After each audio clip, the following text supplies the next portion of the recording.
Bonsoir chers internautes et bienvenue dans cette émission débrief de la rencontre Cameroun-Zimbabwe. Les Lions indomptables du Cameroun ont fait jeu égal avec la formation des Warriors du Zimbabwe il y a de cela quelques minutes seulement. Et nous analysons cette rencontre-là avec l'ancien international camerounais Willy Kapawa. Bonsoir monsieur Kapawa. Bonsoir Marie, comment vous allez? Super bien et vous j'espère aussi. Oui, très bien, merci. On parle de cette rencontre des Lions indomptables du Cameroun qui s'est terminée il y a de cela quelques minutes seulement. Déjà, est-ce qu'il y a une amélioration? Je pense qu'après 4 matchs avec Marc Brice, on peut déjà avoir une idée de ce qu'il propose. D'après vous, y a-t-il une amélioration entre le jeu que nous proposait Rigobert Song à celui que nous propose aujourd'hui le nouveau sélectionneur? Pour ma part, je dirais oui, parce qu'on voit une équipe avec un peu plus de possession de balle. On voit une équipe qui est capable de pouvoir nous proposer un jeu un peu plus fluide et un peu plus limpide. C'est vrai qu'il n'a pas encore eu le temps nécessaire pour fabriquer notre équipe nationale, mais si on regarde par rapport au dernier match avant sa reprise, on doit se rassurer qu'il est en train de faire quelque chose d'exceptionnel. Et effectivement, pour ma part, oui, il y a une très grande différence au niveau du style de jeu des Lions. Les Lions qui proposent quelque chose, vous l'avez dit depuis l'arrivée de Marc Brice, sur cette rencontre contre le Zimbabwe, de façon générale, comment on peut qualifier le Cameroun? Pour ma part, une équipe comme celle du Cameroun qui doit être censée jouer le premier rôle dans le continent africain, la rencontre n'a pas été ce qu'on attendait. Je ne sais pas quels étaient les enjeux du match, mais on n'a pas vu une équipe nationale avec autant d'engouement, autant de détermination. On n'a pas vu une équipe qui avait soif de gagner. C'est vrai que j'ai eu des petits coups d'éclat de la part de certaines individualités. On a remarqué qu'on pouvait mieux faire si on essayait de pouvoir pousser un peu plus au-delà de ce que nous proposait le Lion ce soir. Et vous pensez que quel est l'élément essentiel qui a manqué aux Lions indomptables ce soir pour faire la différence? L'élément essentiel était au niveau de l'état d'esprit, je dirais. Parce que l'état d'esprit des Lions ce soir n'a pas été au top comme celle face à la Namibie. On a vu quand même une équipe nationale capable de pouvoir se créer des occasions et de les concrétiser. Mais ce soir, on a pas mal eu d'occasions, mais on n'a pas réussi à mettre le ballon au fond des filets. Et à un moment donné, on s'est rendu compte qu'on a eu des occasions, mais on a été un peu très individualiste par rapport au choix qu'il fallait faire pour décider pour le sort du Cameroun. On peut être face à des buts, mais ne pas avoir la possibilité de marquer et faire une passe pour que le Cameroun gagne. Donc, on a manqué un peu de collectivité aujourd'hui face à la Zimbabwe. Mais je pense que c'est quelque chose qui est réglable. Après, l'entraîneur saura quoi faire pour rectifier le tir. Et on a remarqué que les Lions indomptables du Cameroun ne se sont pas véritablement entraînés avant cette rencontre contre le Zimbabwe. Est-ce que ça a eu un impact? Est-ce que ça peut avoir, vous qui êtes footballeur professionnel, est-ce que ça peut avoir un impact sur une rencontre? Oui, ça peut bien avoir un impact pour une rencontre parce que on trouve une équipe qui a envie mais qui n'a pas assez de ressources parce que le corps n'a pas assez été chauffé ou n'a pas assez été préparé pour une rencontre comme celle-ci. Mais comme je l'ai dit dans le temps de jeu, c'est qu'on ne regardera pas les contours et les poteaux de la rencontre. On va juger les Lions par rapport à la performance qu'ils nous ont montrée ce soir. Nous, on n'a pas su que les Lions ne se sont pas entraînés et on ne peut pas se marrer dessus pour dire non, ils ne se sont pas entraînés. Ça ne sera pas une excuse. Ce sont des joueurs de très haut niveau qui savent c'est quoi la compétition. Ils devraient s'aménager pour nous donner ce dont nous avons besoin.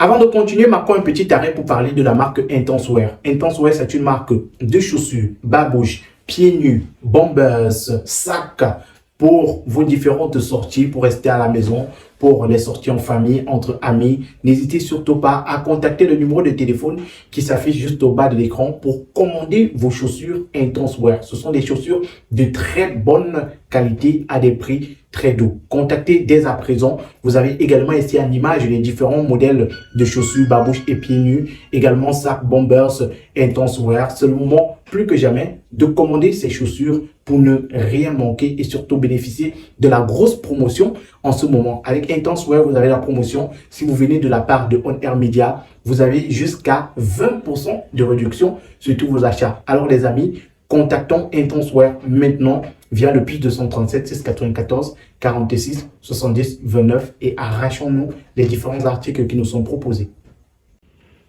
Et ce dont les Camerounais attendaient, c'était 3 points que nous n'avons malheureusement pas eu. On va pourquoi pas parler des individualités. Lors de cette rencontre-là, on a vu Carlos Baleba qui se déberdait comme il pouvait. Vous donnerez quelle note sur 10 à Carlos Baleba? Je lui donnerai 8,5 sur 10.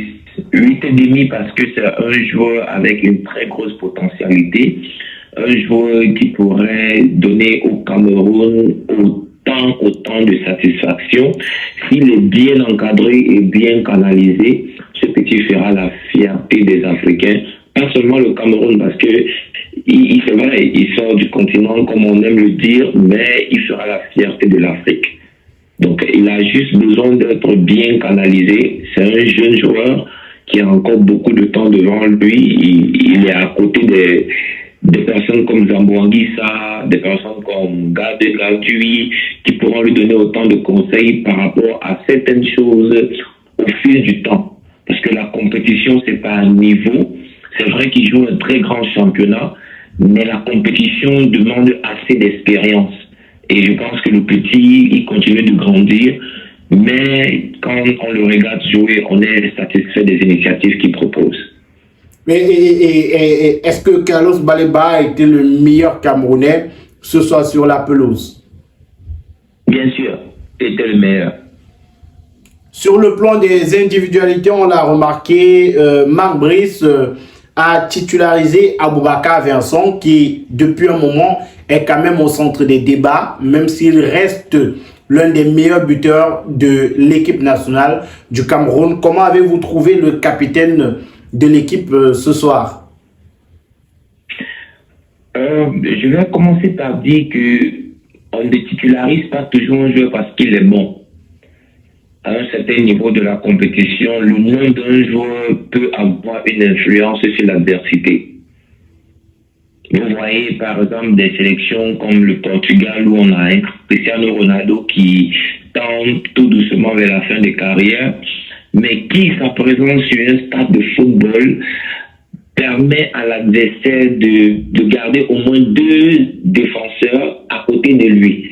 Parce qu'on connaît la capacité de son efficacité face au but. C'est pareil pour nous les Africains. Et il faut qu'on le comprenne. Nous les Camerounais, c'est vrai qu'on aime la gagne, c'est vrai qu'on aime la victoire, c'est vrai qu'on aime la bonne performance. Mais on doit comprendre que Aboubakar Vincent joue un rôle très important dans le 11 entrant de notre équipe nationale. C'est un mec qui n'a pas de bonne performance sur les 2 matchs, mais si on se rend compte que le dernier match, il est le buteur. Et c'est ça le football. C'est qu'on doit comprendre qu'il y a des joueurs qui ne seront pas toujours bons, mais qui seront d'une utilité capitale parce qu'il est présent. On parle d'un Aboubakar Vincent. On ne parle pas d'un petit joueur qui vient du championnat camerounais, mais on parle d'un gars comme Aboubakar Vincent qui, à n'importe quelle minute du match, est capable de pouvoir nous faire un coup d'éclat et nous sortir un but de Sydney. Donc pour moi, il est important. On a également Christian Bassogo qui fait son retour dans les titularisations depuis l'arrivée de Marc Brice. On sait que ça a été compliqué pour lui ces dernières années avec les Lions indomptables du Cameroun. Comment avez-vous trouvé le milliardaire chinois sur cette rencontre-là? Le milliardaire chinois, pour ma part, n'a pas été mauvais. Mais quand on regarde de plus près ses performances avec l'équipe nationale du Cameroun, on se rend compte qu'il a perdu un peu de sa confiance. Vous savez, lorsqu'un joueur est confiant, il a une certaine fluidité par rapport à ses choix, par rapport à ses décisions, par rapport à ce qu'il peut faire sur un stade de football. Mais quand on regarde le milliardaire chinois actuellement, il n'a pas perdu ses qualités, il a juste perdu la confiance au sein des lions indomptables du Cameroun.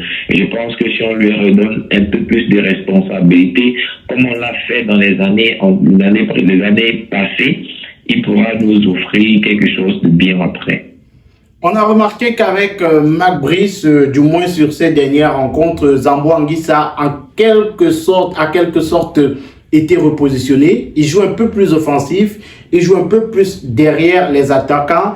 Est-ce que c'est le meilleur positionnement ou alors la meilleure utilisation qu'on peut faire de Zambo? Oui, c'est sa meilleure position. Zambo Anguissa, c'est un joueur expérimenté. C'est un joueur qui est capable de pouvoir se créer des espaces dans les profondeurs. Quand on joue avec un attaquant comme Aboubakar Vincent qui a une facilité de pouvoir décrocher un peu plus bas, besoin de personnes qui peuvent réfléchir à occuper l'espace qu'il a libéré. Et Zambo Anguissa le fait très bien parce qu'il est un joueur avec une très grosse expérience. Sinon, en dehors de ça, il a aussi une qualité et une capacité technique qui peut aider l'équipe nationale du Cameroun sur le plan offensif. Donc, je pense que sa position en tant que relayeur est une position bien pensée par le sélectionneur de l'équipe nationale du Cameroun. Mais est-ce que Zambo Anguissa, autant pour moi, est au niveau du Zambo Anguissa qu'on a à Naples? Sinon, pourquoi? Je dirais que je vais le dire comment, les enjeux ne sont pas pareils. On se retrouve avec un style de joueur qu'on n'a pas toujours autour de soi. Oui, les performances de Zambo Anguissa à Naples sont bien plus différentes que ce qu'il nous offre à l'équipe nationale. Si vous le remarquez, pratiquement tous les joueurs qui brillent en Europe, qui brillent avec leurs équipes, n'ont pas la même performance dans leur équipe nationale. Juste parce que les atouts autour d'eux ne sont pas pareils. On ne peut pas demander à Zambo Anguissa de faire tout ce qu'il fait en Naples avec l'équipe nationale du Cameroun. Ils n'ont pas les mêmes courses, ils n'ont pas le même style de jeu, ils n'ont pas la même façon de penser. Or, le football, c'est juste un état d'esprit. Il faut qu'on comprenne quels sont les avantages des joueurs qu'on a avec nous et on joue avec leurs qualités. Vous ne demanderez pas à un Aboubakar Vincent de faire des courses toujours dans les profondeurs comme le fait l'attaquant de Naples. Vous ne demandez pas à un joueur comme Aboubakar Vincent de faire la couverture comme un joueur comme Romero Lukaku. Vous ne demanderez pas à Zambo Anguissa de pouvoir faire des courses quand les espaces ne sont pas libérés. Parce que le football africain est un peu stéréotypé, ce qui fait en sorte que les espaces ne sont pas très ouverts. Ce qui ne permet pas à Zambo Anguissa de pouvoir exploser comme il le fait en Naples. Donc je n'en veux pas de ce que les performances ne sont pas au top comme celui de Naples, mais je préfère qu'il nous donne toujours son maximum et son meilleur comme ce qu'il nous offre très souvent durant les matchs.